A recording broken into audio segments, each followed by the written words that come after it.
जय हिंद दोस्तों। अगर मैं आपसे पूछूं कि क्या आप अपने देश के लिए जान दे सकते हैं तो आप में से ज़्यादातर लोगों का जवाब हाँ ही होगा।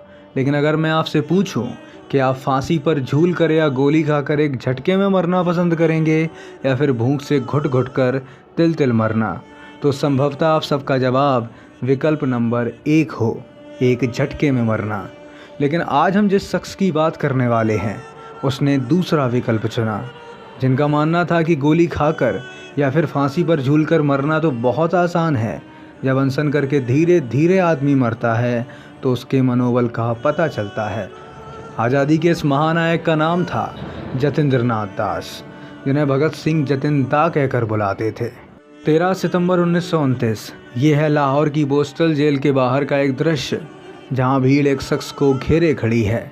हर कोई जिसकी एक झलक देखना चाहता है। इस शख्स को गुलाब की पंखुड़ियों पर लिटाया गया है। चिरनिद्रा में डूबे इस शख्स का शरीर पूरी तरह से सफ़ेद पड़ चुका है। शरीर भी कहाँ, वो तो कुछ अकड़ी हुई हड्डियों का एक ढांचा सा लग रहा है। आंखें सिर में धंस चुकी हैं। ये शख्स कोई और नहीं बल्कि 25 वर्षीय जतिन-दा है, जिनको देखने वाला कोई भी शख्स ये महसूस कर सकता था कि तिल तिल कर इंच दर इंच ख़त्म होते हुए जतिन कितनी असीम यातना से गुजरे होंगे। जतिन-दा का जन्म 27 अक्टूबर 1904 को कोलकाता में हुआ। गांधी जी के असहयोग आंदोलन में जेल भी गए, किंतु असहयोग आंदोलन की असफलता के बाद उनका रुझान क्रांतिकारी गतिविधियों की तरफ हुआ और वो क्रांतिकारी संगठन HSRA में सदस्य बन गए। यहाँ उनकी मुलाकात भगत सिंह समेत अन्य क्रांतिकारियों से हुई। जतिन बम बनाने में माहिर थे। 8 अगस्त 1929 को भगत सिंह और बटुकेश्वर दत्त ने दिल्ली असेंबली में जो बम फेंका था वो जतिन ने ही बनाया था। लाहौर षड्यंत्र केस में सुखदेव राजगुरु, भगत सिंह समेत अन्य क्रांतिकारियों के साथ जतिन को भी गिरफ्तार कर लिया गया। उन दिनों लाहौर जेल में भारतीय कैदियों की हालत बहुत ख़राब थी। उन्हें खाने के लिए सड़ा गला खाना दिया जाता था। कपड़े महीनों धुलते नहीं थे। साफ़ सफाई का कोई ध्यान नहीं रखा जाता था। इसके विरोध में जतिन-दा ने अपने अन्य साथियों के साथ ऐतिहासिक भूख हड़ताल शुरू कर दी।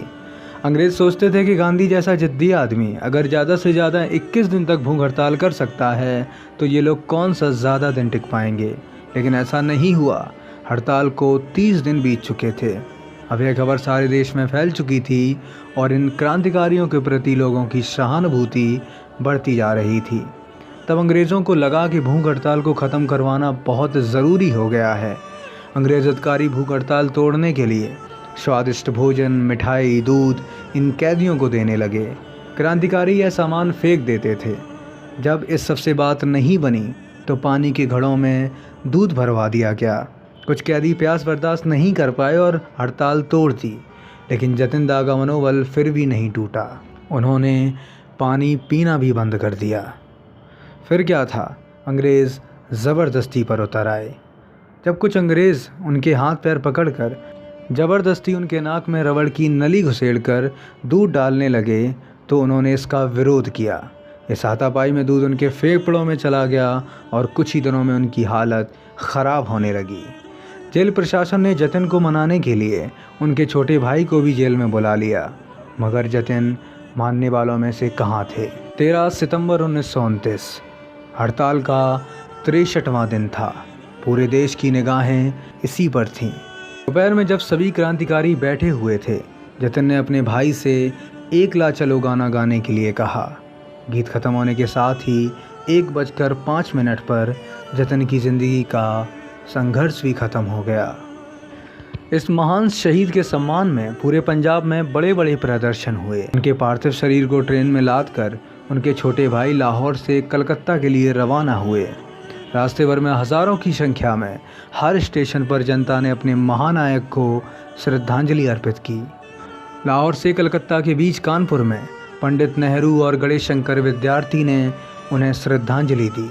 कलकत्ता में खुद सुभाष चंद्र बोस जतिन को स्टेशन पर मिलने आए।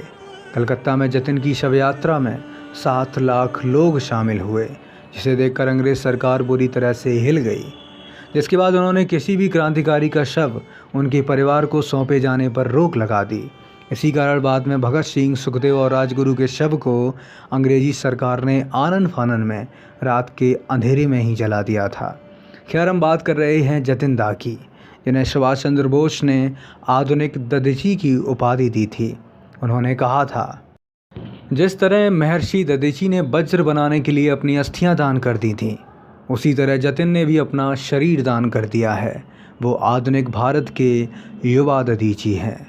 दोस्तों, ऐसे अनेकों गुमनाम क्रांतिकारी इतिहास के पन्नों में गुम हो गए, आज जिनकी बदौलत हम आज़ादी की सांस ले रहे हैं। ऐसे में किसी दो कौड़ी की बॉलीवुड की एक्ट्रेस का ये कहना कि आज़ादी हमें भीख में मिली है, बेहद शर्मसार कर देने वाला है। जय हिंद, वंदे मातरम।